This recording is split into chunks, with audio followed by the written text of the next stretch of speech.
श्रीधर्मानन्द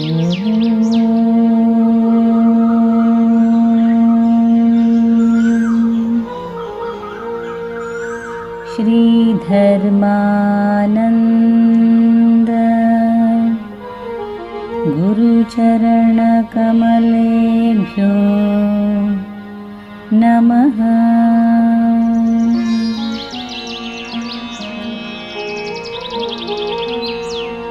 महर्षि पतंजलि मुनि प्रणीतम योग सूत्रम।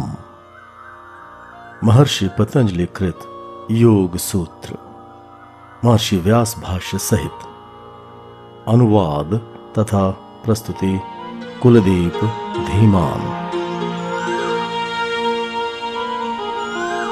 योगेन चित्तस्य पदेन वाचा मलं शरीरस्य च वैद्यकेन योपाकरोत्तं प्रवरं मुनिना पतञ्जलि प्राञ्जलिरानतोऽस्मि।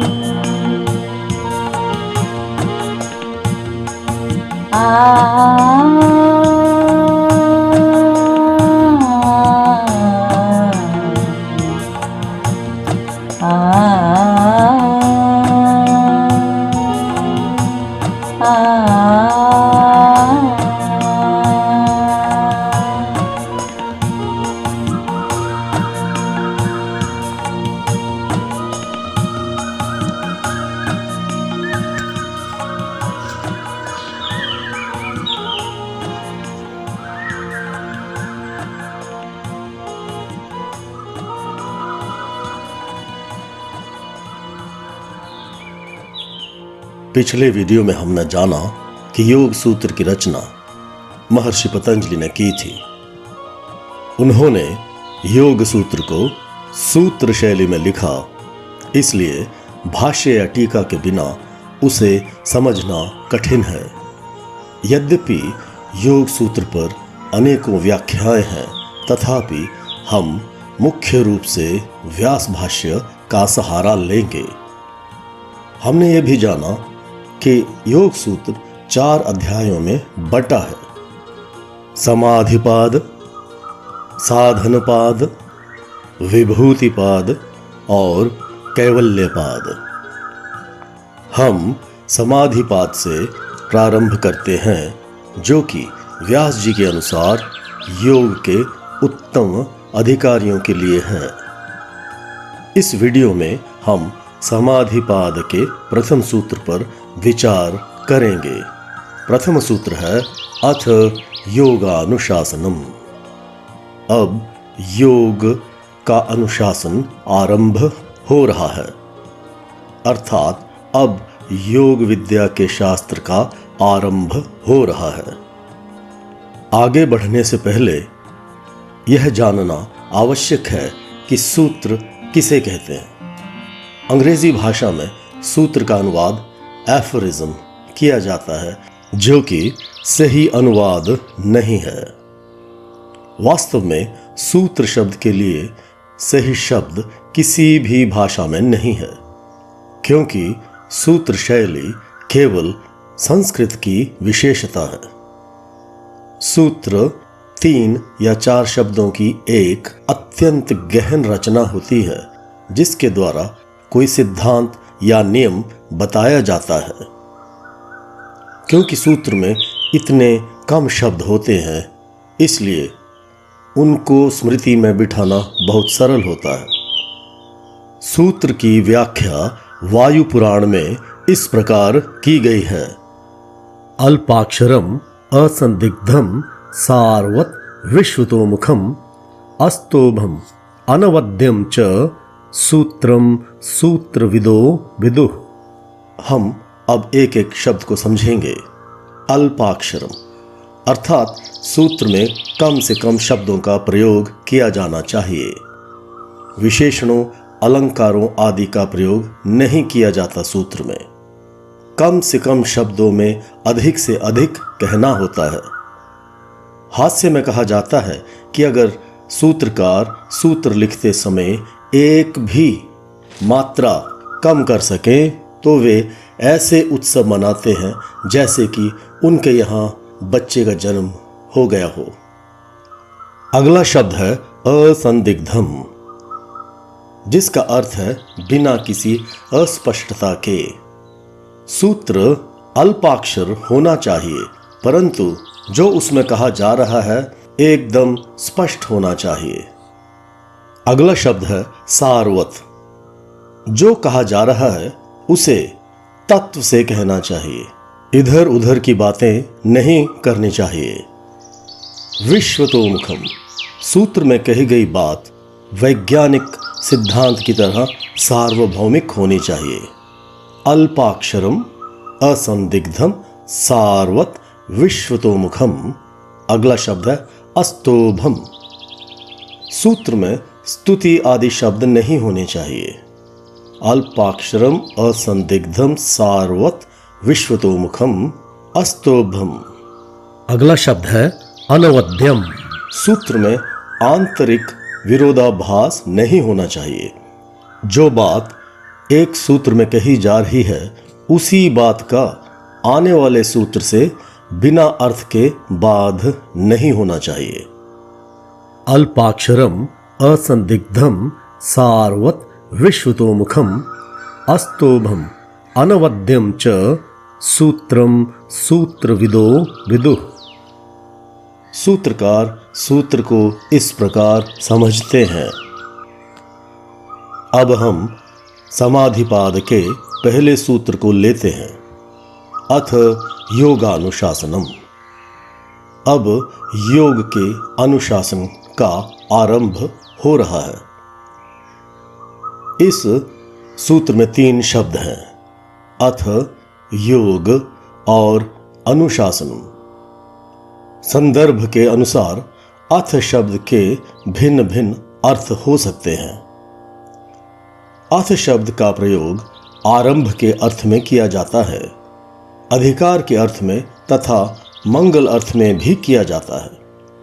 यह परंपरा रही है कि ग्रंथ के आरंभ में मंगलाचरण किया जाना चाहिए ताकि विघ्नों का नाश हो जाए।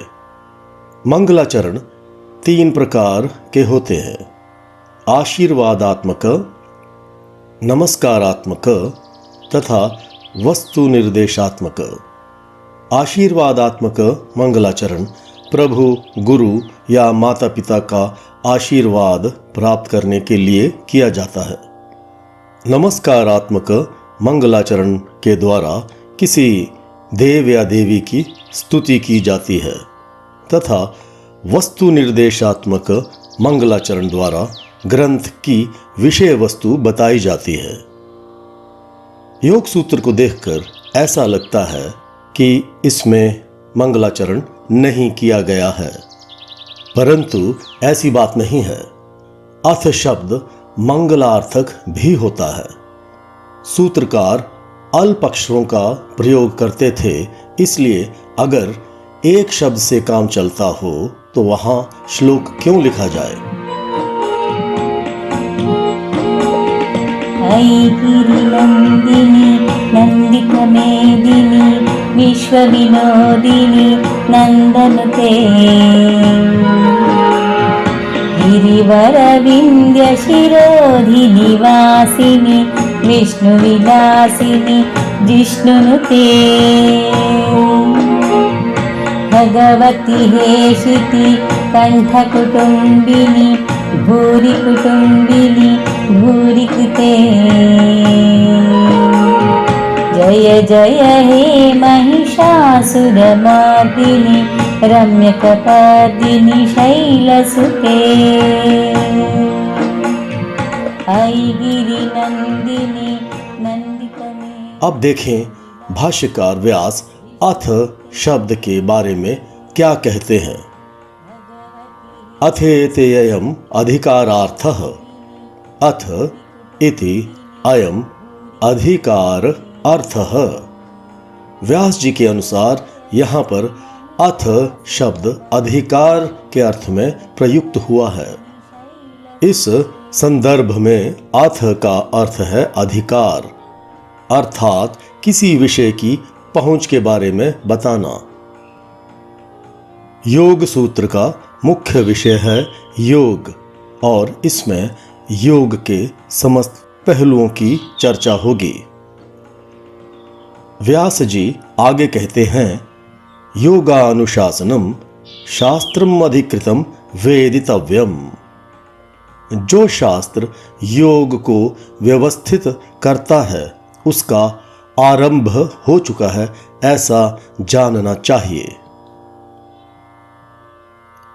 योग की परिभाषा देते हुए व्यास जी कहते हैं, योगः समाधिः, अर्थात योग शब्द का अर्थ है समाधि।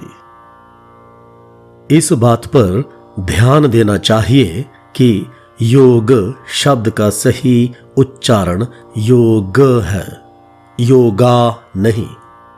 समाधि के बारे में व्यास जी कहते हैं, सच सार्वभौमश्चित्तस्य धर्मः। समाधि चित्त या मन की सब अवस्थाओं का स्वधर्म है। व्यास जी के अनुसार चित्त की 5 भूमियां हैं, क्षिप्तम मूढ़म विक्षिप्तम एकाग्रम निरुद्धमिति चित्त भूमयः। चित्त की 5 भूमियां हैं, क्षिप्तम, मूढ़म, विक्षिप्तम, एकाग्रम और निरुद्धम। क्षिप्त भूमि में व्यक्ति अत्यधिक उत्तेजित रहता है, मूढ़ में अति प्रमादी या सुस्त रहता है, विक्षिप्त चित्त दशा में व्यक्ति सामान्य रूप से उत्तेजित रहता है, एकाग्र दशा में मन केंद्रित रहता है तथा निरुद्ध दशा में व्यक्ति अति शांत हो जाता है। इन 5 भूमियों की चर्चा कुछ समय बाद होगी। इनके बारे में व्यास जी कहते हैं, तत्र विक्षिप्ते चेतसि विक्षेपोपसर्जनी भूतः समाधिर्न योग पक्षे वर्तते। तत्र अर्थात उन 5 चित्त भूमियों में से विक्षिप्त दशा योग के योग्य नहीं है, क्योंकि विक्षिप्त दशा में मन अस्थिर होता है। इसलिए विक्षिप्त दशा में स्थित व्यक्ति योग का अधिकारी नहीं है। अब हम व्यास जी को समझने की चेष्टा करते हैं। वे कह रहे हैं, योगः समाधिः, योग समाधि है, क्योंकि योग समाधि को प्राप्त करने का एक माध्यम है। योग शब्द का शाब्दिक अर्थ है किसी के साथ ऐक्य स्थापित कर लेना। समाधि अवस्था में जीवात्मा और परमात्मा दोनों एक ही हो जाते हैं। इस प्रकार योग और समाधि समानार्थक शब्द हुए, परंतु इनमें कुछ सूक्ष्म भेद भी है, जिस पर कुछ समय बाद चर्चा होगी। उससे पहले हम योग शब्द पर विचार करते हैं। योग शब्द युज धातु से घय प्रत्यय लगाकर बनता है, जिसका अर्थ होता है समाधि। योग शब्द युजिर धातु से घय प्रत्यय लगाकर भी बनता है, तब उसका अर्थ होता है जोड़ना। कुछ आचार्य द्वितीय अर्थ को ठीक नहीं मानते। जोड़ा तो 2 भिन्न वस्तुओं को जाता है। समाधि तो हमारा स्वरूप है। योग द्वारा हमें समाधि से जोड़ा नहीं जाता, परंतु अपने स्वरूप को जानने में जो बाधाएं हैं उन्हें दूर किया जाता है।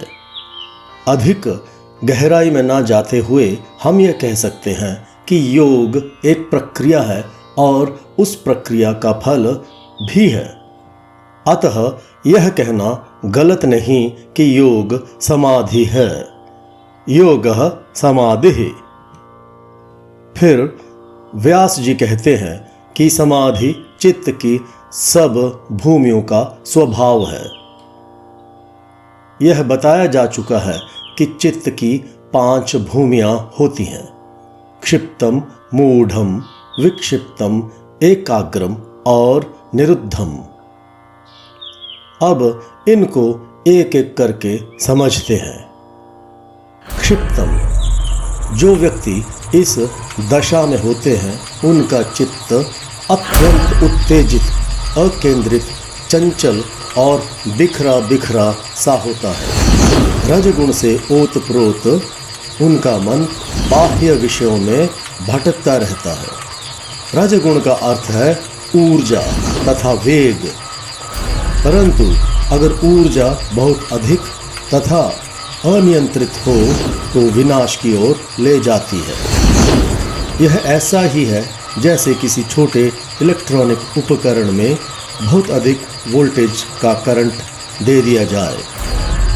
ऐसे व्यक्ति अपने मन की और शरीर की ऊर्जा को संभाल नहीं पाते, इसलिए उनकी क्रियाओं में कोई तालमेल नहीं होता।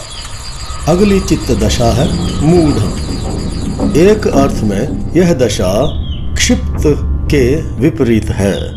क्षिप्त दशा में व्यक्ति में अत्यधिक ऊर्जा होती है। उसके विपरीत मूढ़ दशा में ऊर्जा बहुत ही कम होती है, क्योंकि मूढ़ दशा में तम गुण का आधिक्य होता है। तम गुण का धर्म है आलस्य, अकर्मण्यता तथा नकारात्मकता। ऐसे व्यक्ति सदा प्रमाद अर्थात सुस्ती में डूबे रहते हैं। उनमें कुछ भी करने की शक्ति नहीं होती। वे योजनाएं ही बनाते रहते हैं और दिवा स्वप्न लेते रहते हैं। वे आत्मकरुणा से भरे होते हैं और अपनी असफलताओं के लिए दूसरों को दोषी ठहराते हैं। अब हम विक्षिप्त दशा को समझते हैं। यह भी बहुत चंचल मनोदशा है, परंतु क्षिप्त और मूढ़ से बेहतर है। यहाँ मन चंचल तो है, परंतु संसार में व्यवहार करने योग्य होता है। यह भी एक पागलपन है, परंतु यह सर्वसाधारण व्यक्तियों का पागलपन है, अतः इसे सामान्य दशा माना जाता है। इस दशा में अगर समाधि लग भी जाए तो भी क्षणिक ही होती है, क्योंकि इस दशा में चित्त संसार में उलझा हुआ होता है। अब एकाग्र चित्त भूमि, इसमें मन स्थिर होता है, क्योंकि यह दशा सत्वगुण प्रधान होती है। साधक का मन अब भी बाहर की ओर उन्मुख है, परंतु समाधि के योग्य है। रज और तम गुण व्यक्ति को अधर्म और अवैराग्य की तरफ ले जाते हैं, परंतु सत्वगुण व्यक्ति को धर्म और वैराग्य की तरफ ले जाता है। चित्त बाहर की ओर तो है, परंतु वह कल्याणकारी वस्तुओं के प्रति आकर्षित होता है। अब हम अंतिम चित्त भूमि निरुद्ध पर आते हैं। मन अब भी बाहर की ओर उन्मुख है, परंतु समाधि के योग्य है। रज और तम गुण व्यक्ति को अधर्म और अवैराग्य की तरफ ले जाते हैं, परंतु सत्वगुण व्यक्ति को धर्म और वैराग्य की तरफ ले जाता है। चित्त बाहर की ओर तो है, परंतु वह कल्याणकारी वस्तुओं के प्रति आकर्षित होता है। अब हम अंतिम चित्त भूमि निरुद्ध पर आते हैं।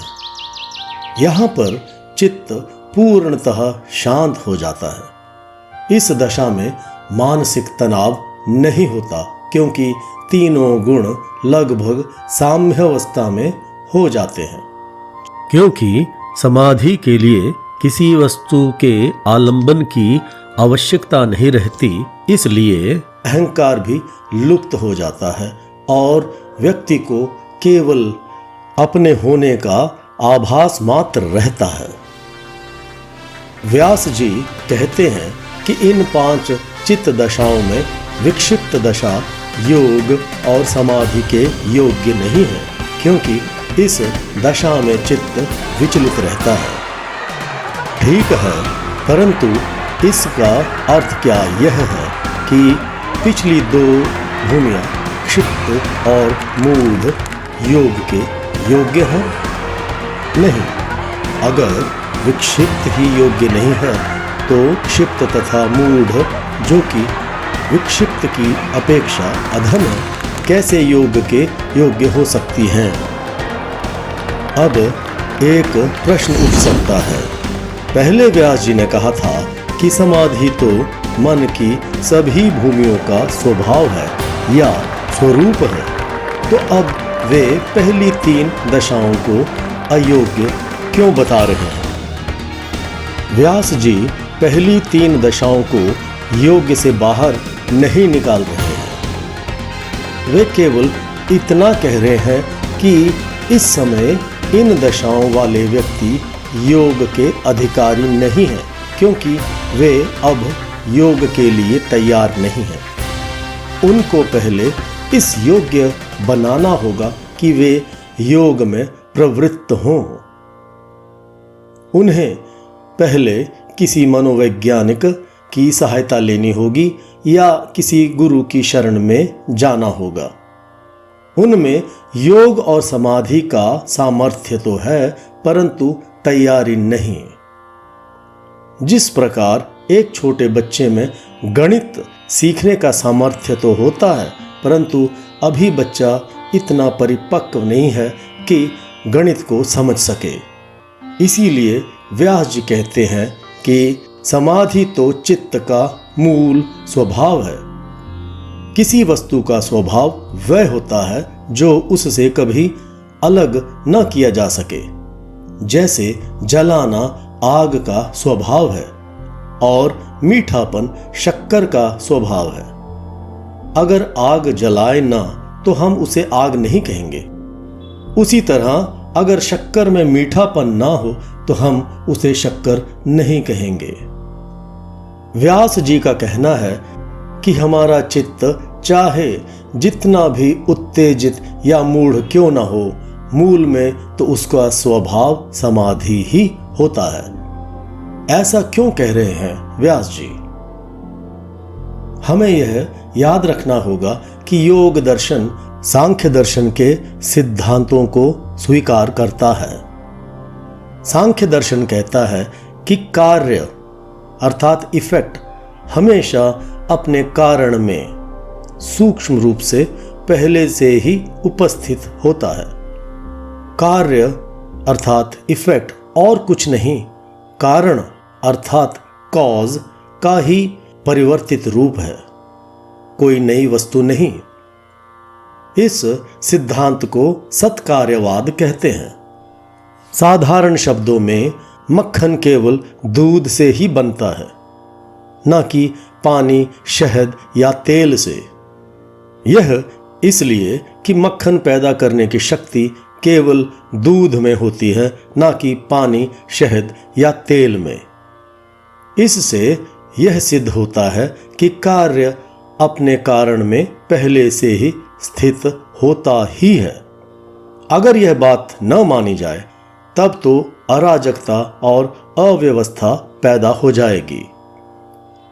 हम धान बोएंगे और बाजरा पैदा हो जाएगा, परंतु ऐसा कभी हो नहीं सकता। इसी कारण व्यास जी कहते हैं कि समाधि हमारा मूल स्वभाव है। अगर हमारा स्वभाव समाधि ना होकर विक्षिप्तता होता, तब तो समाधि और मोक्ष की कोई संभावना ही ना रह जाती। अगर ऐसी बात है तो हम सदा समाधि में क्यों नहीं रहते? हम समाधि से वंचित रहते हैं क्योंकि हमारा चित्त अत्यंत चंचल है। हमारा चित्त या मन एक झील की तरह है। अगर झील में बहुत तरंगे हों तो हम अपनी प्रतिछाया को उसमें नहीं देख सकते, परंतु अगर झील शांत हो तो हम अपनी छवि उसमें ठीक से देख सकते हैं। ऐसे ही अगर हम अपने मन को शांत कर सके तो हमें हमारा स्वरूप ठीक से दिखाई देता है। योग के द्वारा हम अपने मन में उमड़ती तरंगों को शांत करके अपने स्वरूप को पहचान सकते हैं। इसलिए व्यास जी कहते हैं योगः समाधिः। योग समाधि है। समाधि सच्चिदानंद की अवस्था है। अगर हमारा स्वभाव सत, चित और आनंद न होकर असत, जड़ता और विषाद में होता तब तो सुधार की कोई संभावना ही न होती। आपने सुना होगा कि कई अत्यंत क्रूर तथा पापी व्यक्ति अचानक दयालु हो गए। यह परिवर्तन तभी संभव है अगर हमारा स्वभाव मूलतः समाधि ही हो। हम प्रथम सूत्र अथ योगानुशासनम पर विचार कर रहे हैं। हमने अथ तथा योग शब्दों का विश्लेषण कर लिया है। अब हम सूत्र के तीसरे शब्द अनुशासन को देखते हैं। अनुशासन शब्द के भी अनेक अर्थ हैं। इस सूत्र में अनुशासन का अर्थ है किसी को व्यवस्थित करना। अनुशिष्यते इति अनुशासनम। जिसके द्वारा व्यवस्था स्थापित की जाए उसे अनुशासन कहते हैं। अनु शब्द का अर्थ है जो बाद में आए तथा सन का अर्थ है व्यवस्था। इससे अर्थ बना कि कुछ पहले था जिसकी बाद में व्यवस्था की गई। अतः जब पतंजलि कहते हैं अथ योगानुशासनम, अब योग का अनुशासन हो रहा है, तो इसका अर्थ यह हुआ कि वे योग के जन्मदाता नहीं हैं, वे केवल उसे अनुशासित कर रहे हैं। आप उसी को अनुशासित कर सकते हैं जो पहले से ही अस्तित्व में हो। योग तो पतंजलि से बहुत पहले से चला आ रहा था। महाभारत में कहा है हिरण्यगर्भो योगस्य वक्ता नान्यः पुरातनः। हिरण्यगर्भ योग का जन्मदाता है, कोई अन्य नहीं। हिरण्यगर्भ इस ब्रह्मांड के सृष्टिकर्ता ब्रह्मा जी का एक अन्य नाम है। कुछ आचार्य मानते हैं कि इस सूत्र में अनुशासन का अर्थ है कठोर जीवनचर्या। जिस भी समाज में अनुशासन ढीला हुआ उसका पतन अवश्य हुआ। यही बात व्यक्तियों पर भी लागू होती है। परंतु योग में अनुशासन सेना की तरह बाहर से नहीं थोपा जाता। योगी अपनी क्षमता के अनुसार स्वयं को अनुशासित करता है। अब हम अनुशासन शब्द को पहले बताए व्यवस्था के अर्थ में समझने की चेष्टा करते हैं। किसी भी विधा को व्यवस्थित करना हो तो उसे शास्त्र के रूप में लिखना पड़ता है। पतंजलि जी के समय योग बहुत अव्यवस्थित हो गया था। योग सूत्र रचकर उन्होंने योग को अनुशासित किया। योग सूत्र उपलब्ध सबसे प्राचीन ग्रंथ है जिसका महत्व दिन प्रतिदिन बढ़ता ही जा रहा है। यह पूछा जा सकता है कि जब हमारे पास शास्त्र शब्द है तब पतंजलि जी ने अनुशासन शब्द का प्रयोग क्यों किया? आखिर शास्त्र शब्द अधिक प्रचलित है? उत्तर है कि अगर पतंजलि जी ने शास्त्र शब्द का सूत्र में प्रयोग किया होता तो उसका अर्थ निकलता कि वे योग के जन्मदाता हैं। अब थोड़ा शास्त्र शब्द की चर्चा कर लेते हैं। प्रवृत्तिर्वा निवृत्तिर्वा नित्येन कृतकेन वा पुंसाम येनोपदिश्येत तच्छात्रम अभिधीयते। जो हमें कुछ करने को प्रेरित करता है या कुछ करने से रोकता है और जो ऐसी बातें कहता है जिन्हें सदा करना चाहिए, उसे शास्त्र कहते हैं। हमें शास्त्र में प्रवृत्त करने के लिए ग्रंथकार को शास्त्र के लक्षण, भेद, उपाय और फल के बारे में बताना पड़ता है। लक्षण अर्थात इस शास्त्र की क्या क्या विशेषताएं हैं, यह किन किन पहलुओं को बताता है। भेद, यह शास्त्र अन्य इसी प्रकार के शास्त्रों से भिन्न कैसे है। उपाय, इस शास्त्र में लक्ष्य प्राप्ति के कौन कौन से उपाय बताए गए हैं। और अंत में फल, इस शास्त्र को पढ़ने से पाठक को क्या लाभ होगा। यह तो साधारण बात है कि जब तक हमें फल का पता ना हो तब तक हम कोई भी कार्य नहीं करते। पतंजलि जी की योग पद्धति को अष्टांग योग कहते हैं, अर्थात 8 अंगों वाला योग। ये 8 अंग हैं: यम, नियम, आसन, प्राणायाम, प्रत्याहार, धारणा, ध्यान और समाधि। इनकी चर्चा योग सूत्र में आगे चलकर होगी।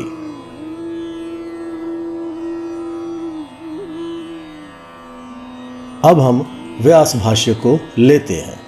यस्त्वेकाग्रे चेतसि सद्भूतमर्थं प्रद्योतयति क्षिणोति च क्लेशान् कर्मबन्धनानि श्लथयति निरोधमविमुखं करोति स संप्रज्ञातो योग इत्याख्यायते।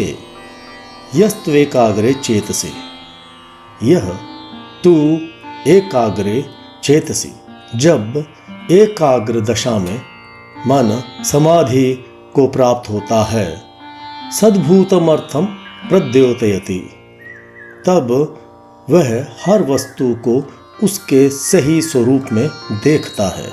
क्षिणोति च क्लेशान, क्लेशों को कम करता है। कर्म बंधनानि श्लथयति, कर्म के बंधनों को ढीला करता है। निरोधम अभिमुखम करोति, वस्तुओं को बिना विकृति के दिखाता है। स संप्रज्ञात योग इत्याख्यायते, उसे संप्रज्ञात योग कहते हैं। संप्रज्ञात योग अर्थात जिसमें हम मन को सब वस्तुओं से हटाकर सिर्फ एक वस्तु पर टिका देते हैं। संप्रज्ञात समाधि के बारे में व्यास जी आगे कहते हैं। स च वितर्कानुगतो विचारानुगत आनंदानुगतो स्मितानुगत इत्युपृष्टात् प्रवेदयिष्यामः।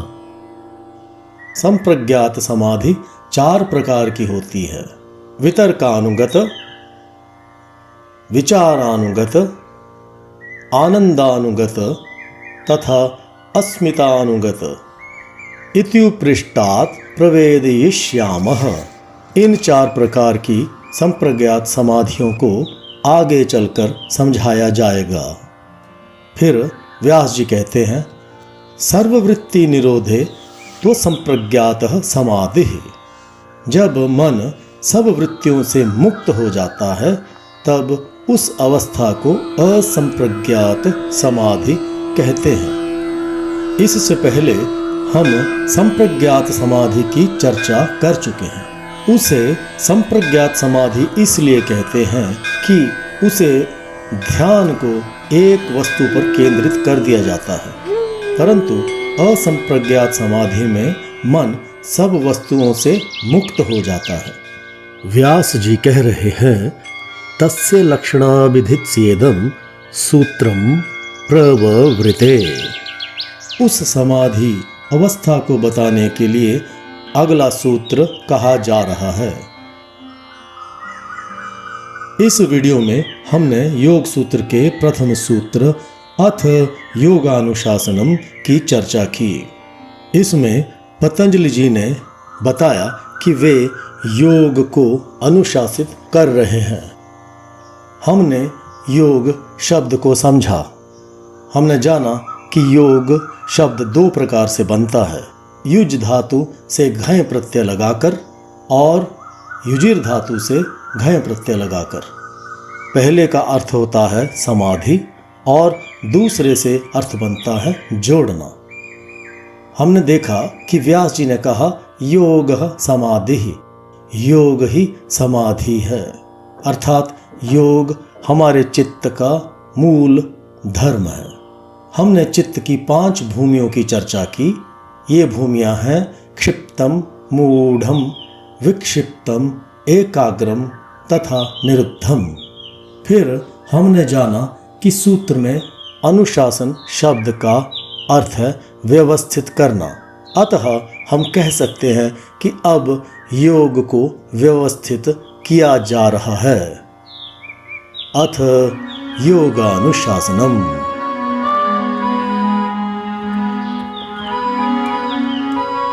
योगेन चित्तस्य पदेन वाचा अलम शरीरस्य च वैद्यकेन योपाकरोतं प्रवरं मुनिना